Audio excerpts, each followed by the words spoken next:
এই যে আমার পিছনে যে সাইনবোর্ডটা দেখতেছেন, ভালো করে লক্ষ্য করুন।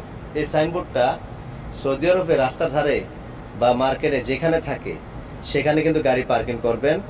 কিন্তু যদি পার্কিং করেন এখানে পার্কিংয়ের ফি দিতে হবে।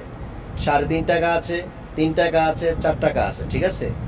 যারা রাস্তার ধারে গাড়ি পার্কিং করতে চান, এই যে এইভাবে দেখেন, এভাবে সাইনবোর্ড আছে। যদি আপনারা সাইনবোর্ডে দেখে পার্কিং ফি না দিয়ে গাড়ি পার্কিং করেন সাইডে, তাহলে যে কোনো সময় মরুর এসে আপনার গাড়িটা তুলে নিয়ে যেতে পারে বা এখানে ছবি তুলে আপনাকে গারামা দিতে পারে 500 রিয়ালের মতো। তো সাবধানে অবশ্যই গাড়ি পার্কিং করবেন। যারা নতুন অবস্থা আসতেছেন গাড়ি চালাবেন, সাবধানে গাড়ি পার্কিং করবেন। এবং কি, আর আমার ভিডিওটা দেখে ভালো লাগলে অবশ্যই কমেন্ট করবেন। ইনশাআল্লাহ নতুন আরেকটা ভিডিও নিয়ে আমি হাজির হব ইনশাআল্লাহ। তাহলে এই ভিডিওটা আর বাড়ালাম না।